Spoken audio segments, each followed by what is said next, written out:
What's up, y'all? Welcome back to Ship Across the Border. My name's Max. I'm here with Chris. A little bit of a new setup today because it's the first guest we've had on since we've been home. So this is Arsalan Jamil. He is one of the assistant coaches of the Raptors 905.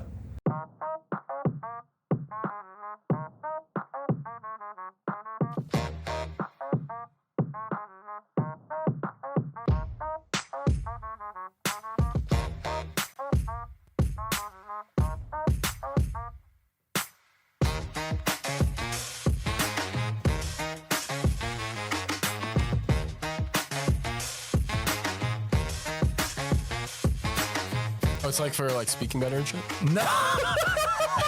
So why'd you say for the podcast? Bacon's not real, and neither are now. No, bacon's not real because if you go to a grocery store, there's too much bacon. Keep working, your time will come. It sounds like you're eating human bones. It's a mini. It sounds like you're eating hamster bones. It might be stupid, but is India in the Middle East?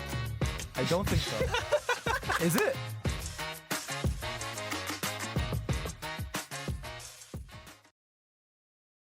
I've known him for probably like 5-6 months now. We started talking a little bit ago. Got connected through my dad does some business with his sister, and so his older sister, and so we were kind of connected just through the love of the game. Basketball kind of just opened doors for you, and so he's here now, and he's gonna kind of share his basketball. He has a very, very intriguing, inspiring basketball story, just from coming here and playing, and then now he's into coaching and stuff like that, and we're gonna get into it. So how'd you start hooping? Been playing sports my whole life, to be honest. Sports is like a passion of mine. Moved to Canada when I was 15 years old. Had never played basketball before. From Pakistan. I was born in Pakistan.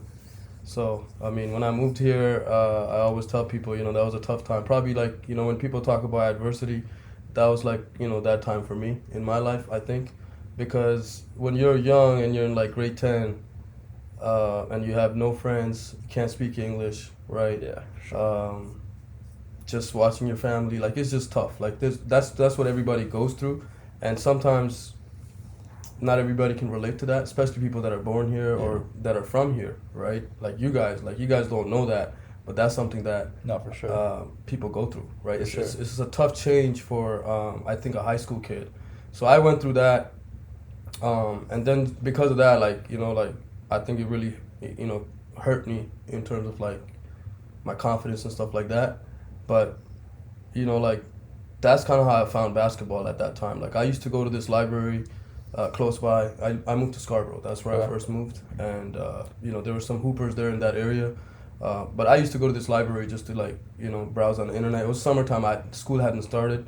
So I just went to the back of the building, and there was a community center there. In Malvern, to be exact, Malvern Community Center, and I just walked onto the basketball court. I saw it was crowded with people. So at community centers they have these drop-in hours for basketball. Yeah. So that was kind of the scene at that time, in the evenings, and basically that's how I met basketball. You never touched basketball before then? I did not know what a double dribble was. I did not know anything. Did you play sports back in Pakistan? Yeah. What did you play? I grew up playing cricket. Okay. So cricket was kind of my main sport.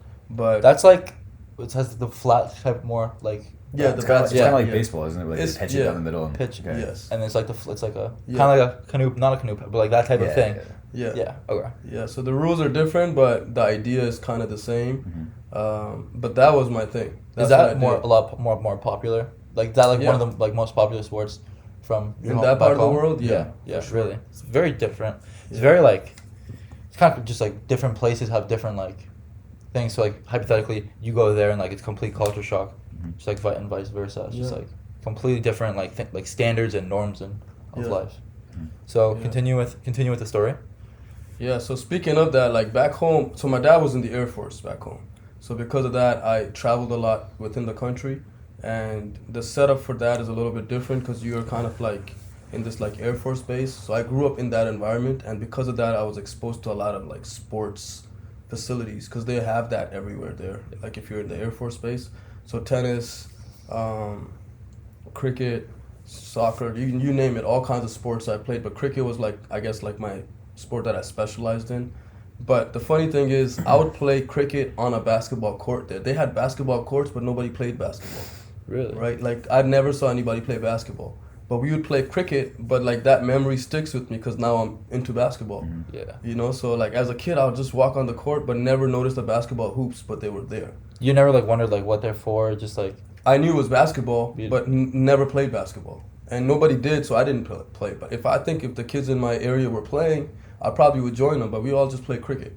But I just remember that, you know, even in my school there was a basketball court, but we played other sports on the court. Yeah. Now I feel like there's like I just went back to Pakistan about like a month and a half ago for a couple of weeks. Unfortunately, my grandmother passed away. But I dropped by a basketball court. I see jerseys. You know, I saw kids talking. You know, about like basketball. I had my Raptors shirt on, so I was playing with them. I started playing with them.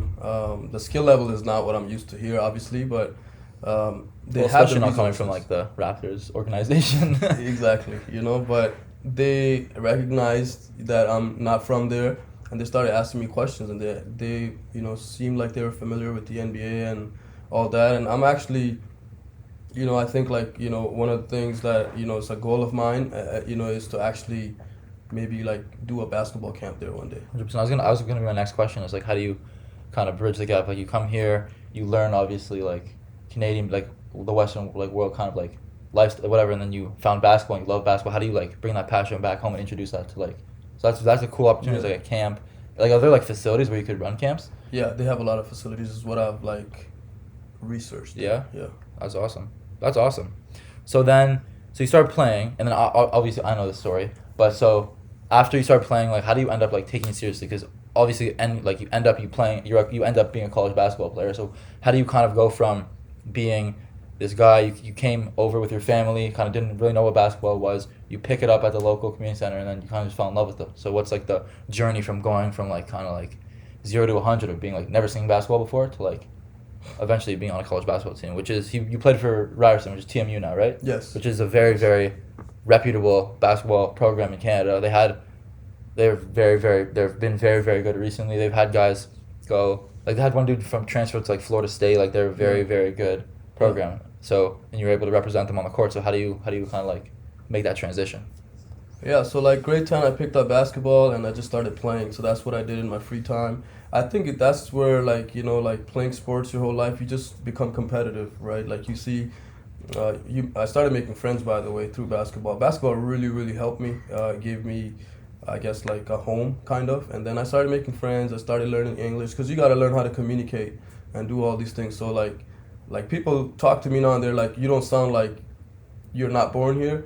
But I know I have an accent and all that, but like it's just like I got so much better, you know, like so fast in terms of just adjusting because of basketball. But then as far as basketball goes, I just spent so much time on the court and I wanted to get better. I think as a kid, I always wanted to experience what it feels like to play for an organized team. I would always come to the court sometimes before drop-in hours and there would be like a team practicing. Scarborough Blues was one of those teams and he's wearing that shirt. Yeah. So it's like, I would watch them like, man, I wish I could be on the court with those guys. But I wasn't, I mean, I didn't have the opportunity to play for that type of team, but that was kind of goal. And then I finished school and I ended up at Ryerson University and I basically, you know, was like, okay, I'm going to go try out.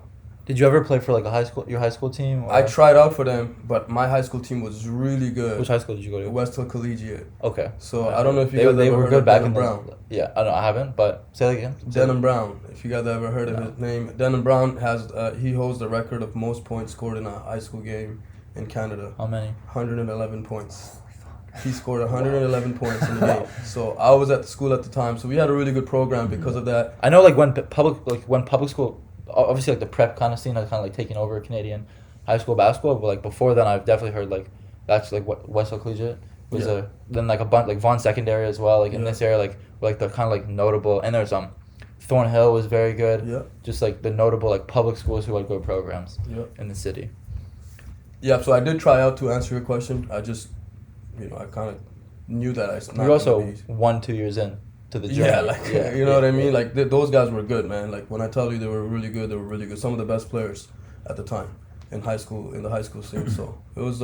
Anyways, I went to Ryerson and then I went to the tryouts my first year, and honestly, like I just went for just to see, what it's like, because I'd never been to a basketball tryout. I'd never been to a cricket tryout. I just played street cricket my whole life, but I was good because I played my whole life, right? I think Chris was just mentioning how, like he picked up basketball late and he kind of missed out on that game experience. I think there's something to that holds a lot of value, right? 100%. So I was dealing with that as a kid. Here, like you're doing all these one-on-one workouts, it doesn't do nothing when you get in the game. If you can't, you know what I mean? And then you have all these kids around you that don't work hard.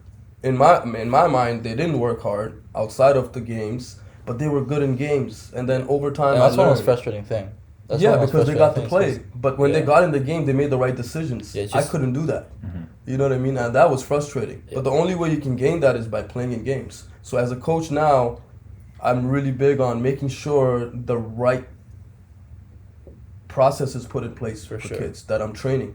So even you guys are training kids, you have to keep that in mind. 100%. How do you create game-like feeling? And you can never really duplicate it, but you have to keep that in mind. That's like a muscle. Like in a hypothetical like muscle, and like you can be training everything else. Yeah. But like when push comes to shove, like if you haven't developed that backbone of like, it's more like you can make the decision, but can you make the decision when the pressure's on? Yeah. Of like someone else is actively trying to not let you do that. Yeah. And not let you do what you're trying to do. And so that's definitely a muscle you have to like. And also like that's one of the really good things. So this year, obviously we're both freshmen, didn't get a ton of opportunity this year at school, but we had those development games for the guys who were the younger guys, so that they can work on that muscle, so they can get in the game and they can get real game reps in the system that the team runs, in the like on the court, like running the plays, getting with getting the feel, so that.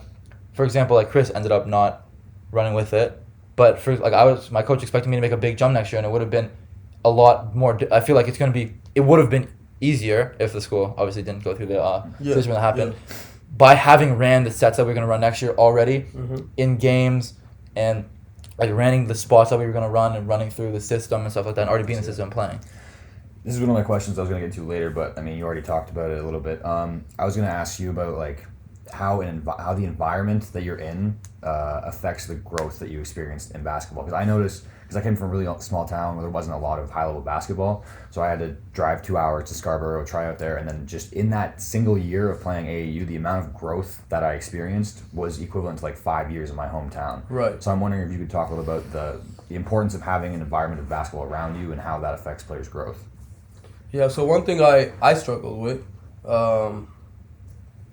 and I also, noticed that as a coach now is, I think it's easy, like when you're in the gym with the same players all the time, eventually you get comfortable and you're like, okay, I know so-and-so's tendencies and I know how they're going to react, and you play confident. So that's why there's something called practice players. I was a pretty good practice player, but when it came to games, you're seeing somebody for the first time, right? And now you have to play. So I think it's very important that you have diversity of play, even when you're like just going to open runs. If you're going to open runs and you're playing against the same people, you're limited. But if you're going to different gyms that you've never been to, and now you're like, I think it's a skill that good players have, that when they get on the court, they're able to play anybody. It doesn't matter who's in front of them. Yeah. I agree with that, but I also think for me personally, I feel like I'm not I feel like I can. It's not like I choose to turn. Like I'm not just choosing to turn on at a game, as opposed to practice. Like I'm giving it 100% every time. But I just feel like in practice, because subconsciously I know that there's less pressure on it, because I shoot a shot and like it's not directly going to the scoreboard on behalf. You know what I mean? On behalf of the team. Yeah. That there's less like. I would overthink it more, just because. But like in a game, because everything's happening so quickly, I feel like I think about it less, and so I can go out and. So I've had like I feel like I'm more confident honestly in games, and I've had. I feel like if you watch me like at a practice setting, like I wouldn't necessarily wow you, but then if I go and have a good game, I could feel like I could just go and hoop and just not really think and just play. Yeah. So I feel like that's also like a counter. But I do agree with that, and also that's kind of interesting. Because like you said that, and the things that we do on Thursday. So I was actually going to ask you some questions about that. Yeah. Kind of explain that. Yeah. So let's break that down a little bit. Yeah. So how long have you been playing basketball? I've been playing. My first word was ball. I've said this on the podcast before. Like my whole life. Your whole life, right? Yeah. So you probably played your first organized game when you were a little kid. I played my first like competitive like rep game probably when I was in grade 4. Right. So just accumulate all those reps, and that's partly why you're able to turn it on and do whatever you want to call that, right? Because you have seen so many scenarios over and over. You've been picked up full court. You've been in traps over and over again. That at some point you find how to break through that. Yeah. But I do think some of it is like, I work with a lot of kids. I think how kids are raised, you know, I think it goes mainly to the parents. It comes from your parents. That mentality that you have maybe coming from your parents. Maybe. You know, maybe you saw them do something and it comes from that. You know what I mean? And I think it's all connected. And just because some people are good in practice does not mean they can't be good in games. 100%. I think, you know, there's different variations of players. I think a good player is going to be good. Like, if you're good, you're going to be good. Simple. If you have the right tools, you're going to make it happen. But no, they're definitely, because even like this year, we've had like guys who have had really good practices and like they're really good in practice. I'm not going to say, but like, you know, and then like, just like, it's just different. Yeah. But I also feel like there's a counter argument of that is like some people, like, I feel like I fall in this category, like, just feel less overthinking in a game just because things are happening faster and because I don't know, I just feel like in a practice, like I'm overanalyzing myself because it technically is practice and it doesn't necessarily matter. And so I'm trying to get the most out of it. And so I kind of like overthink that. Yeah, I'm the complete opposite. No? I didn't get those early game reps. So like in practice, I feel like I can slow things down and I can make the decision I want to. And then you put me in a game and it just all goes to shit because I just haven't seen that many scenarios. No, that makes sense. I just feel like there's not less pressure in the game, but there's less pressure to think and just go out and it's me personally, I mean, I guess you've probably developed those instincts from playing basketball since I was very little, and so it's easier to go out and just rely on the instincts that I've built than to just overthink it in practice. But I mean, at the end of the day, like a hooper, like you're gonna hoop. Exactly. That's what it is. That's what I was saying. So you talked about the game reps and everything. So how did you personally make up for that? Like, 'cause you picked up basketball late. How did you make up for those lost years of experience and seeing those scenarios?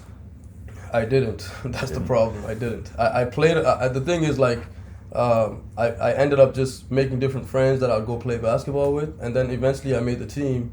You told me you walked on like 2-3 years before, like repeatedly, and you just kept working out those. So talk because that's like, in my opinion, one of the most like motivational and like inspirational parts of the story. Just like you just didn't quit, and like you obviously weren't promised anything, but like you went 365 days from the first tryout to the next time you got an opportunity without stop working. So talk a little bit about that as well. That's the thing. Like, I honestly have learned over time that I never was trying to be on the team. I just enjoy the game so much. Like, I would go to school and literally be like, all right, I have nothing to do, I'm going to the basketball court. And I think in that time, I just kept getting better. Again, like, the more you do something, the better you're going to get. My problem, I never made up for anything because I didn't have coaching back then. I didn't have anybody really, like, teaching me how to take care of your body. Or, you know, like, putting me in situations like I do for kids today. You know what I'm saying? And I, like, what the coach that I am today is because of what I've gone through. And I know, like, if I saw a kid like myself, like, how I can help that kid. But I didn't have that. So I was able to make the team. Like, basically, I tried out the first year, got cut. Second year, got cut. Third year, I was like, forget it, I'm not going this year. But every year that I went to the tryouts, I never prepared for the tryouts. I just did my thing throughout the year, went to school, whatever. But I kept getting better because I kept playing in tournaments and stuff like that. But my point is, like, when I did get to the point where I made the team, even then I thought I didn't make the team because I was used to getting cut. But when I made the team and I went through that process, I struggled because I had to be a PG by default because of my size. I had no other position I could play. So now I have to bring up the ball. I have to know the sets. I've never been in this situation. And I'm a third-string point guard, you know, and there's just so much going on. Like, coaches don't have the time to focus on me, you know what I'm saying, or help me become better. Yeah, they helped me whichever capacity they could, but I had to figure it out myself.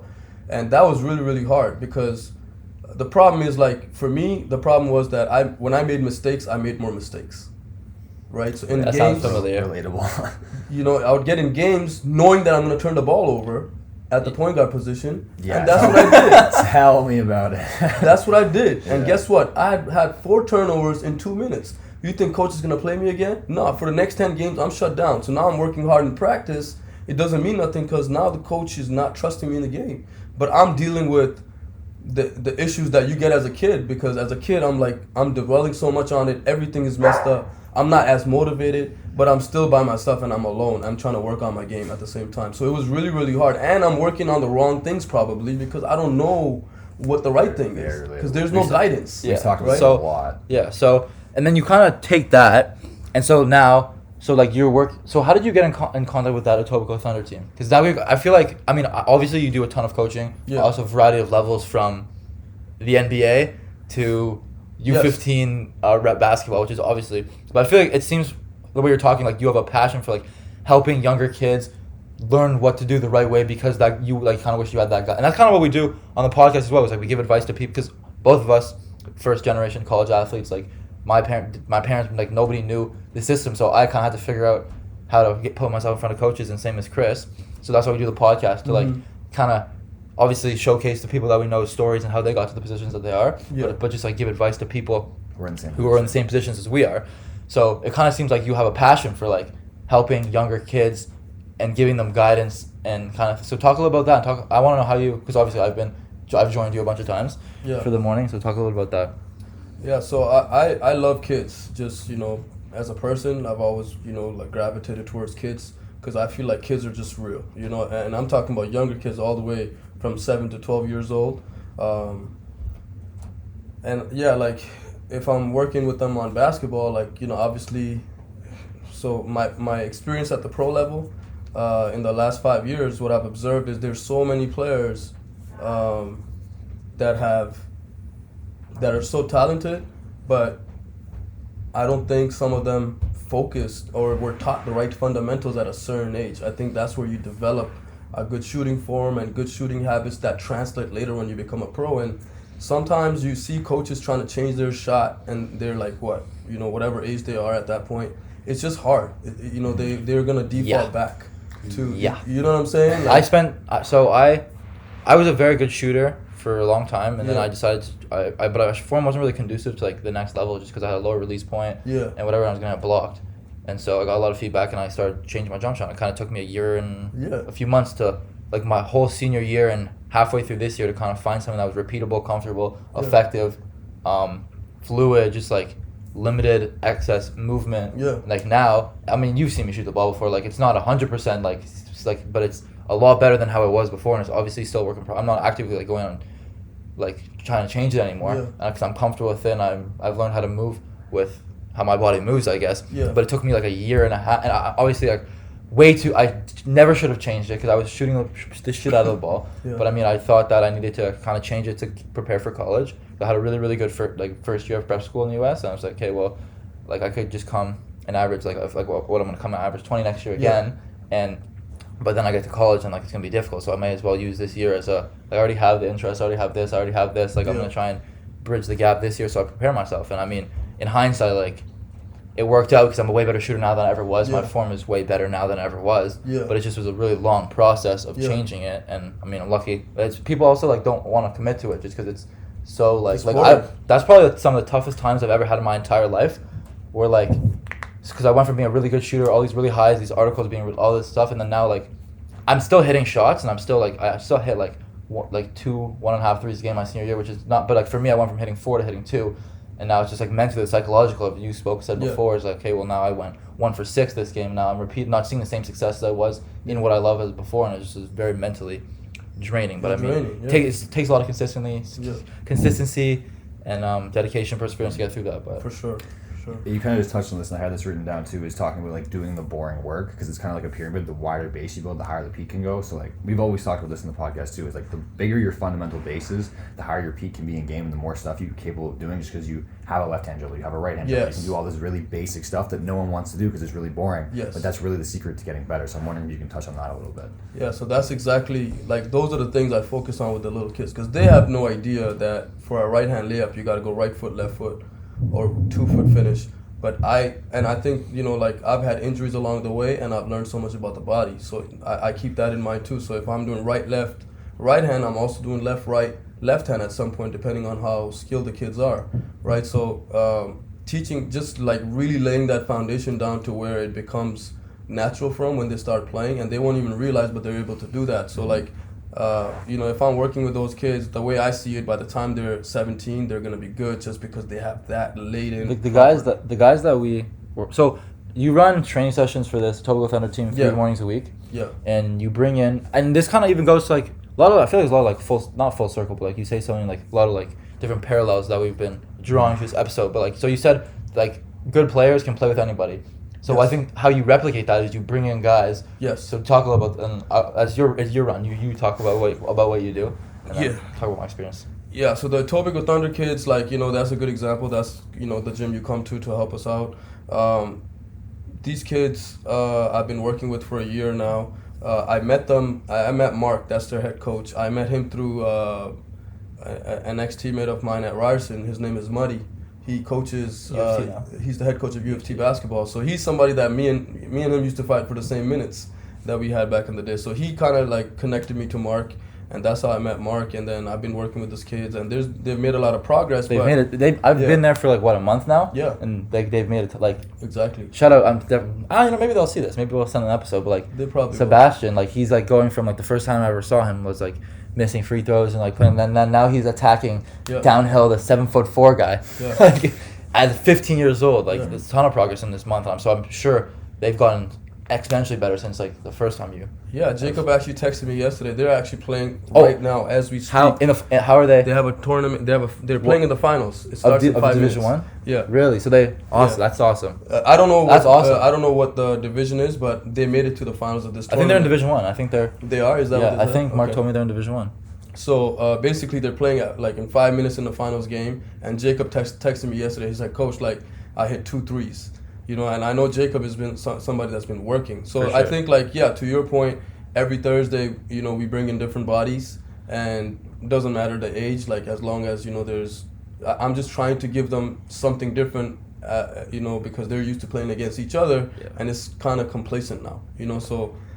Bringing different bodies, different size, different strength, different speed, and making them go against that is like an eye-opening thing for them. And then when they go back to playing to their level, hopefully they win tonight. Yeah, they had like one of the weeks he's like, you know what? So it was me, one of their Tamoy Arjun. Yeah, so Tamoy, this guy who he said he's potentially playing the CBL. He played basketball in college. He's a hooper. He's a Let's put it he's a that way. hooper. Yeah, he's a hooper. This 7'4" guy from Ontario Tech, like these kids are 15. Yeah. So like this 6 foot 15-year-old, 6 foot 150 pound 15-year-old is going to 7'4", 280 pound guy. Yeah. And then one of Chris, the which is one of the other the guys on the team's older brother He's who's older, yeah. like grade 12 I think or grade 11. So just played the 4 of us who are obviously like. I mean, the 3 of us are, and then Chris is a good player too. But the 3 of us are like obviously way higher level. I've seen way higher levels of basketball. Yeah. Than these. They were banging with us. Like we obviously beat them, but like one of the games we tied, like It's tied, yeah. they're banging with us, and it's just because they move the ball incredibly. Like we obviously none of us have ever played with each other before. Yeah. We're kind of just doing they were like little not more like ISO, but just like we still beating them obviously, but like.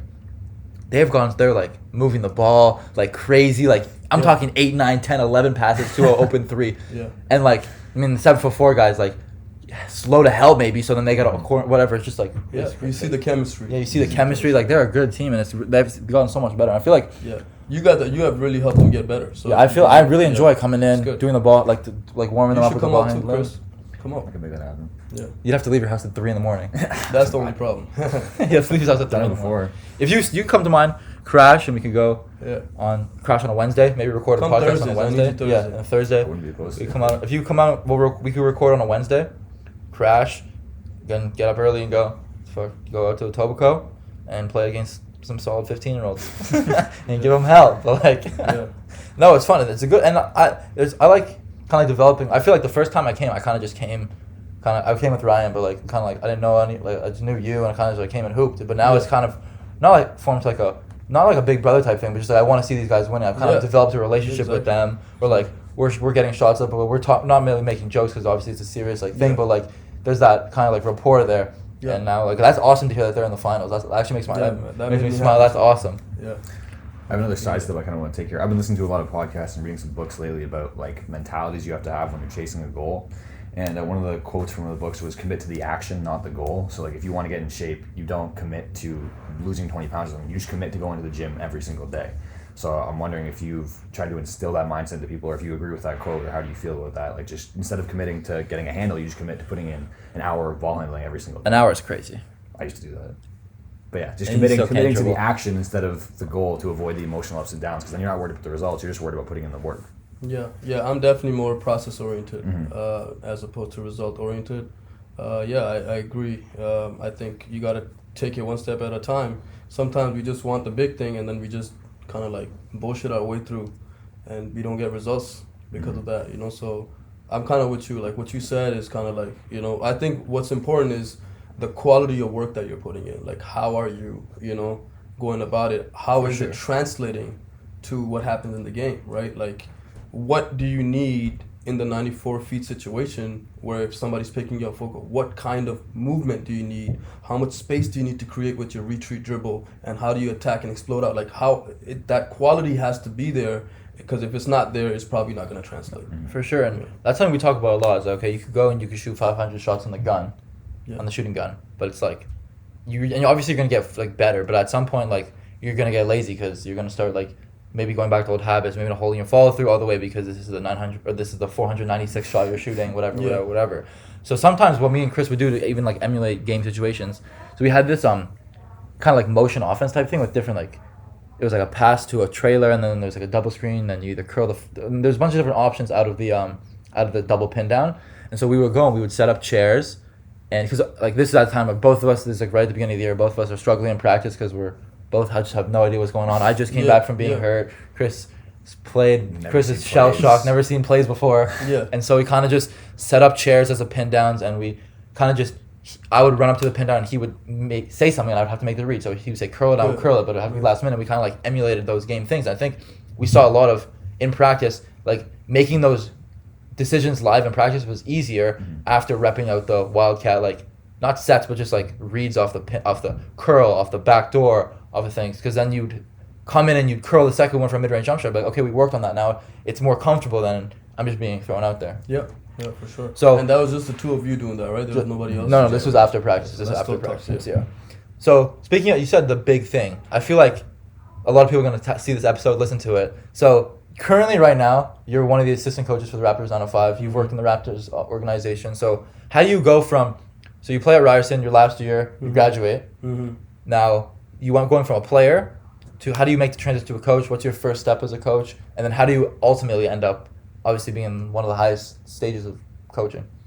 That's where I think like, you know, I'm really lucky. But I also, to answer, you know, I said earlier that I just like, just like you guys. I love the game. Everybody says they love the game, right? And then we put in our time towards the game.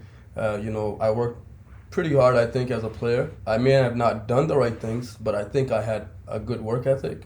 And I think it's partly because of, I guess, like me being small, not having game experience. I was hungry because of my circumstances, right? So I put in a lot of, I guess, like work that kind of like saved up over time, right? I think that energy saved up Compounds, over time, yeah. right?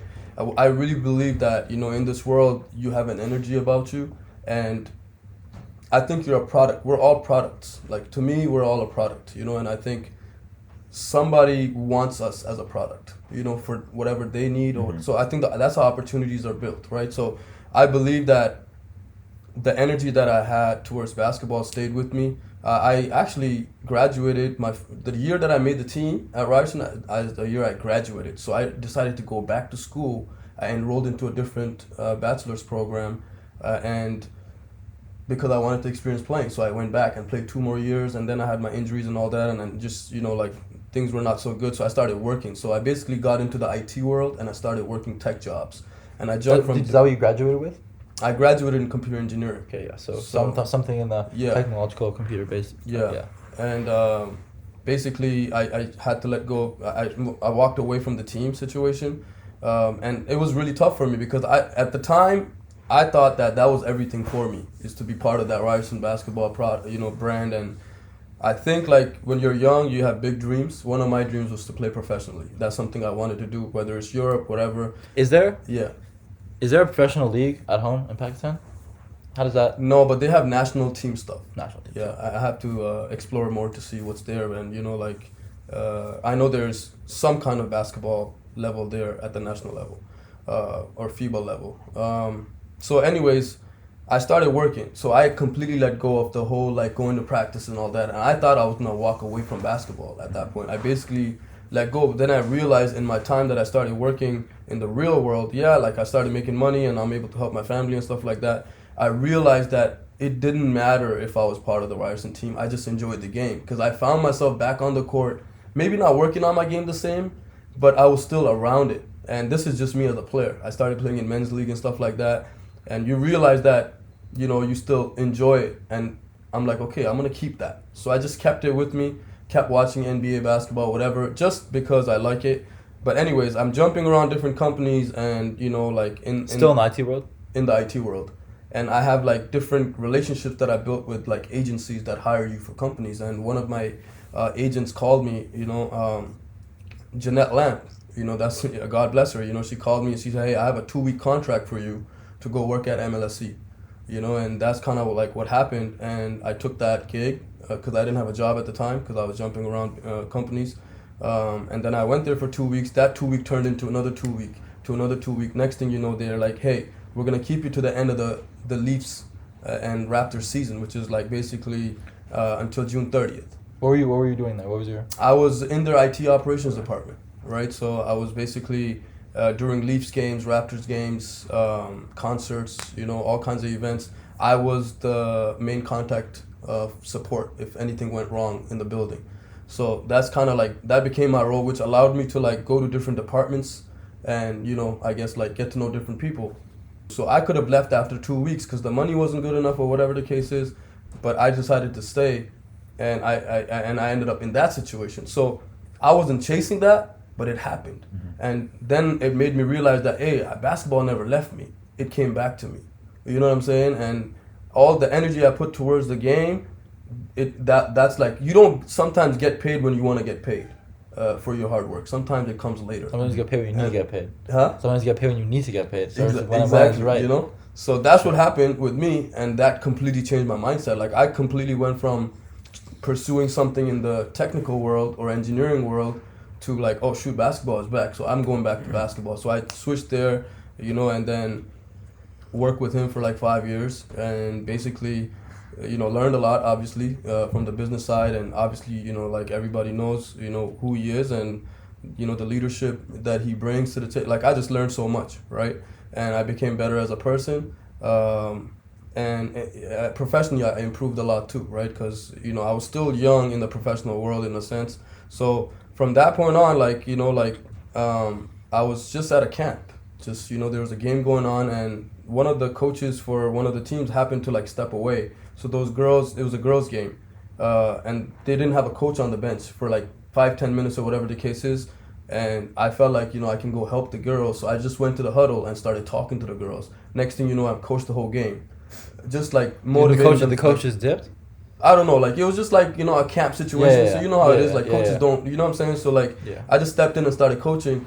And so basically that's kind of like when it kind of hit me, you know, that, hey, you know what?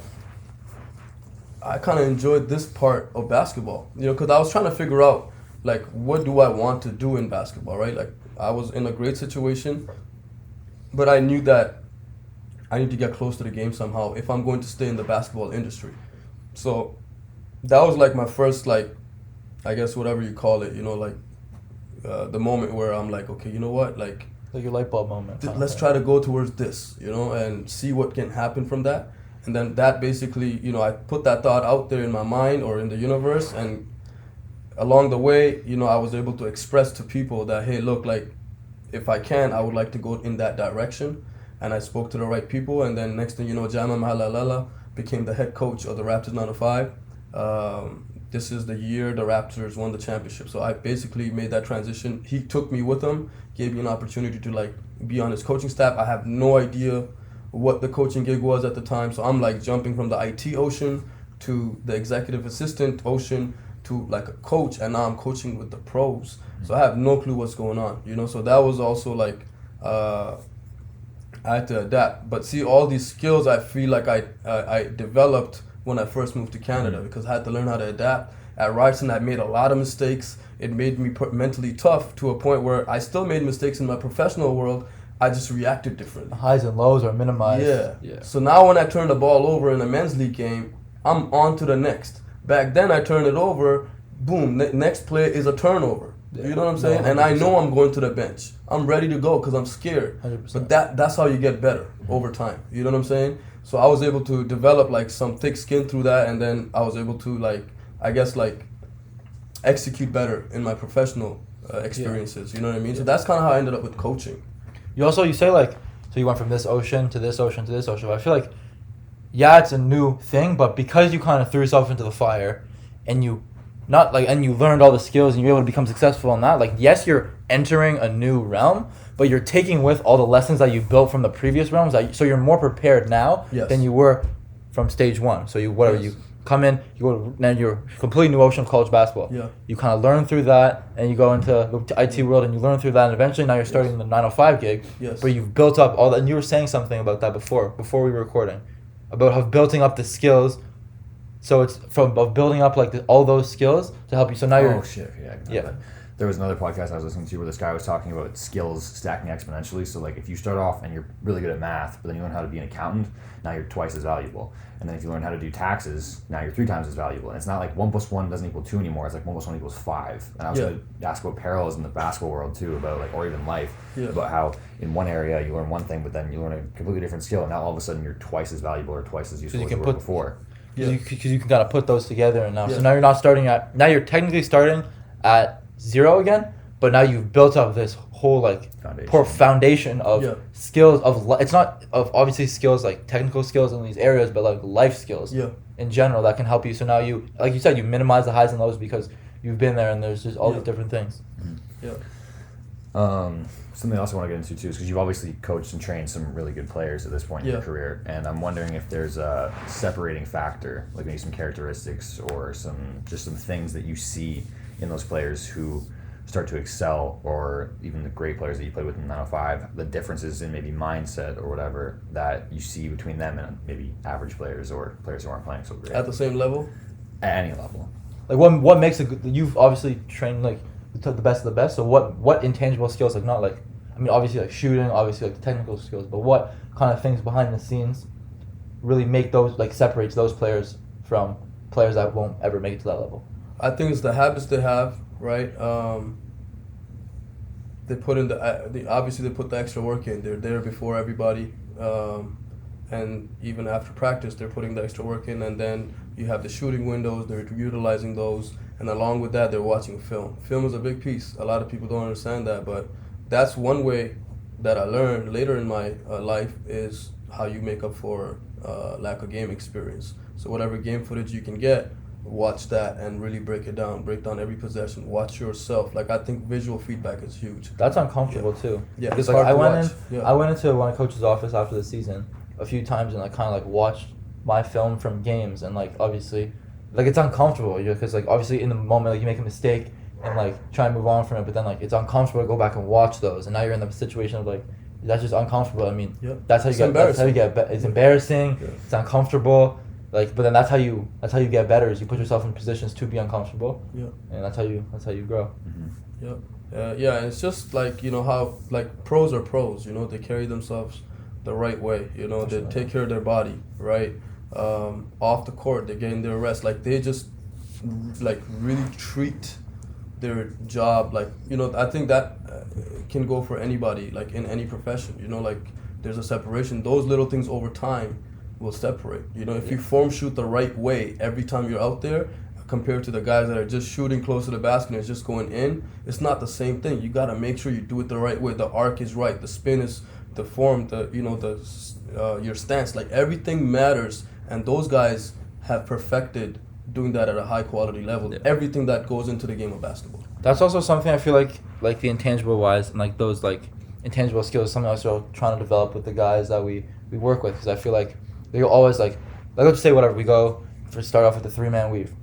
And we'll get it done after you bring everybody in, and you'll explain like, you'll not necessarily like point a finger, but like this, like whatever this you could have been doing, like, and just kind of explain the skills like you wouldn't be thinking of, like calling for the outlet pass, having two hands, just like those intangible skills, like which is similar to like the form shooting of like other drills, to try and like really emphasize like doing the little things properly in order to like end up seeing, because that's gonna build your foundation higher so you can stack higher. Yeah, for sure.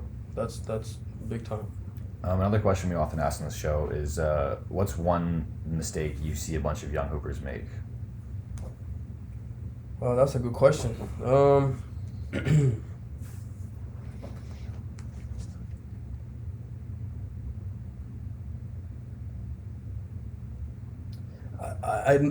I don't know, actually. I don't know the exact answer. I think there's many different things that everybody does, but one thing I notice is they don't. Let's go back to that. Let me think about that a little bit. Okay. Yeah, let me think about that a little bit. Another kind of thing to parallel off of that is like, what's one thing in your basketball career maybe that you regret, maybe that you wish you did that? Because you said like, oh, maybe I wasn't doing the right thing. So what's something that now you know that maybe you should have been working on? Because obviously you've been working on these things with unbelievable players. So what's one thing that you wish you could have had? Like if you can go back in time with the knowledge that you have now, what were you been working on to replace? You said like, I'm not really working on the right things. Like what would you have done differently? Yeah, I honestly don't live with any regrets because I think for sure. otherwise I wouldn't be who I am right now. But one thing for sure, because I love to play so much, is probably when I had ankle injuries and when I had those knee pains earlier on. I just played through it. With the knowledge that I have now, like I would go back and probably rehab the right way because they just became chronic over time, and I just wasn't able to, play at the level that I thought I could because of that. And I think a lot of people go through that, For sure. Young kids too. Yeah. A little bit of a kind of like a sidestep, kind of like a different topic to give you some time to think about what the question is. So I know you also did some coaching in the CBL. So what was that experience like? Because that's kind of like a newer thing, very high level league, but it's very different than other professional leagues in the sense of like they take professionals from other leagues and have like a kind of like a summer league. Yes. And like you explained to me how like it's a very good opportunity as a coach, as a young coach, to kind of build connections, build relationships, kind of get your name out there. So how was that experience for you, and what was that like? Yeah, so going back to like when I first started coaching, obviously because I had never coached before, it was really tough for me because, like at the pro level, you have to get in and perform and execute. That's what it is. There's no time to, you have to learn on the fly, and I had to learn on the fly. And the first 2-3 years, I really struggled, and I still have so much to learn. But because of my interest in basketball, I was able to learn and conversations, and you learn from the coaches. I've been able to work with so many different coaches. Along the way, I met Charles Kissy. Charles Kissy is one of the assistant coaches that we had in my first year when I started working, and he's somebody I built a relationship with, and then he became the head coach of Guelph Nighthawks, which doesn't exist anymore in the CBL, and he let me come on with him and be his assistant coach. And basically, for me, CBL was big time because I knew that at the 9-5 level, there's so much that I had to prove to be, validated. And I wanted to do that. And I think one of the ways I had to do that was go outside and spend time in the CBL, where Coach Kissy let me make those mistakes that I needed to make or experience standing in front of guys. And so those game reps. He gave me game reps as a coach. Right, and he relied heavily on me. His leadership style allowed me to make decisions for our program, and I made mistakes along the way, but he allowed me to make those mistakes, which helped me prepare better for the 9-5 level. And now 5 years in to my coaching career with the 9-5, I think I've progressed every single year, and now I've come to a place where I actually understand what I need to do to help our team and how I bring value, because I've learned so much, but CBL was a big part of that because it gave me the reps I didn't get at the 9-5 level. For sure, and I mean, as we said before, we'll continue to preach game reps is the most important thing. So if you're thinking about doing something, just go out and do it, and eventually you'll see a little bit of progress. I think you just talked about adding value to the team. That's one of the things that we preach to younger kids on here. Is that that's one of the things that definitely one of the things that our head coach preached to us as well, especially actually. One of the things you'd always say is provide some value. Like, what value can you add to a team? And I think that, especially at the college level, that's one of the things. Like, if they're going to take a kid in, pay for his education, pay for all this stuff, it's like you have to contribute to winning in some kind of way. And that doesn't mean necessarily an on-court role. Like, do you bring energy? Are you trying hard in practice? Are you challenging guys? And it's like figuring out early as a kid what kind of player you are, so that when you do get to that level of college or pro or wherever you end up playing at, is like understanding what value you can bring to a team, wherever that is, whatever level that is. Yeah. What's your question exactly there? I was just saying, for a young kid out there, maybe you have some tips on figuring out how to provide value for whatever team they end up playing for. Yeah, I think one of the important things, you have to have the conversation with your coach, right? You have to have that transparent conversation and ask, hey, like, what do you need me to do? And I think the younger kids don't, like, that's a mistake that young kids make, but it's not really a mistake. It's just they don't know, right? This is something you learn when you get in the real world. But you got to go ask your boss, right? Or ask whoever you work with or for, and ask, what is my role? You know, what do I need to do? Because even me, like, when I started coaching, I made it about myself. Like, this is something I learned from Charles Kissy. You know, like, he's a head coach. He had to make a million decisions, and I am stuck on something that I wanted to do that he didn't let me do. It's not about you, right? You have a role to play, which is to support whatever your boss or your coach has in place as a system. So it might be you're supposed to come in, spot up, and anytime you open, you shoot the ball. Otherwise, move it. That's your role, and play defense. And this is the team defensive principles we have. You got to know this inside out. That's it. That's all I need you to do, right? So to actually find that out is like big time for any player, really. And then you got to work on that throughout the year, throughout the season, because that's what you need to do to stay on the floor, to bring value. It could be other things, right? For me as a coach, man, I'm in the pro world. You know, I'm 5'7", never coached before, and I'm around people that have either played professionally or have coached for 20 years in the NBA. What am I doing there? I have to figure that out, you know. So if I'm rebounding, maybe that's what I'm doing as a coach. I did that for the first 2-3 years. I'm just a rebounder in practice. I'm working for a professional team, but really, like, I'm learning behind the scenes. Then I'm like, okay, you know what? Another area, coaches kind of helped me along the way. That Patrick Mutombo is a head coach that I worked with before. My current head coach, who's Eric Corey, he's like, hey, Ars, you need to build some video skills. So boom, I spent my 3rd year and 4th year just being like a main video guy for our team. Learned a lot from that. So PD, video, and then CBL experience kind of helped me learn different things. And then Eric Corey comes in, he's like, hey, you know what, you're doing scouts this year. I'm like, perfect. I've done a scout at CBL level already. I would like to do it here and see what that feels like. So there's growth slowly, but you have to, like, let it come to you. You know, I wanted to do a scout in my first year, but I was not ready.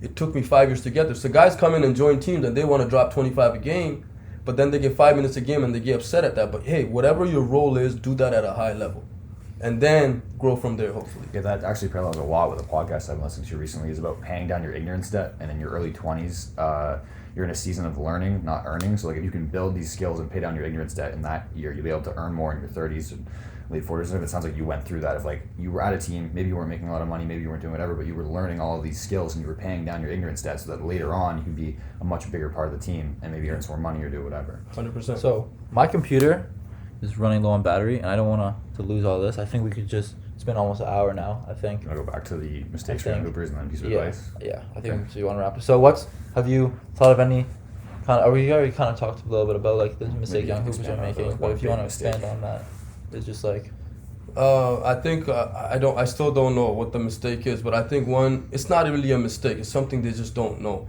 I think taking care of your body, you know, not understanding how important that is. As For a sure. kid, you always hear coaches say, stretch, stretch, stretch. There's a lot of value in figuring that out, why you need to do, like, that's what the pros do. You know, the big time pros, they know how to take care of their bodies. look at LeBron. LeBron's Yeah, like, look at LeBron. 41 you know? Yeah. and playing. I think he's still the best player in the league, and I'll say that with confidence on the podcast. LeBron's still the best player in the league. I'm going to disagree, but... And yeah, you just Yeah, wrap it and up. then, Yeah, no comment. The question we always end off with is, if you could give one piece of advice to your younger self in life and or basketball, what would that piece of advice be? Continue to work hard. On the personal side, right? You want to be honest with yourself, right? Like, I noticed this with a lot of players, and I think maybe this is the mistake that a lot of players make, is they look over their shoulder and they see if their coach is watching them. So then they do that rep a certain way, right? Like, let's say you're running a suicide or running a sprint and you're not touching the line and you're getting away with it. I think in the long run, you're just holding your own success back as a person, as a player, whatever you want to call it. So those shortcuts that you're taking that you think you're getting away with, you're just hurting yourself. So, like, what I always tell players is that you're here for yourself. You're not here for me, right? Maybe your performance makes me look good, but guess what? You're not playing for me for the next 20 years. You're going to go somewhere else and go somewhere else. In the long run, all this stuff you're doing is for yourself, so don't cheat yourself. right? Run with pace, whatever it is, right? Like all that stuff matters, right? Watch film. If you want to get better at basketball, watch, especially nowadays, you know, at all levels we have film. A lot of players don't know that, and I don't think a lot of coaches are emphasizing enough on the lower levels. At the pro level, that's where I learned it. So watch film, get game tape every game, and watch it. Just watch it. Sit and maybe find a coach you can watch with, or watch it yourself, and just keep watching that. That'll help. Take care of your body. That's the big one. Whether it's eating right, sleeping right, or understanding how to activate properly, how to cool down properly. Those are good habits that will probably allow you to play long enough and get you ready for the next competition. Sure. Sure. Like what you said also about, like, be honest with yourself, because a lot of people, like, you're probably not as good as you think you are. So you really have to be honest at you are, where you're at, what your role is, and I mean, maybe it helped. Definitely, our coach sat every single one of us down, all 20 of us, and said, "This is your role, and this is what it could expand to." And if you're not going to come and do put 100% of your effort into your role to help the whole machine move, then you're wasting your time here. And so kind of just know what you're like. Know what not what you think your role is. Know honestly what your role is and what you're expected of, and be a star in it. Be a star in your role, and then eventually it'll expand. And yeah, I think that's all we got for today. Yep. Great episode. Yep. Thank you for coming on. Thank you for making the time today. Appreciate you, man. Thank you. And I think Thank you, Chris. Appreciate Yep. you.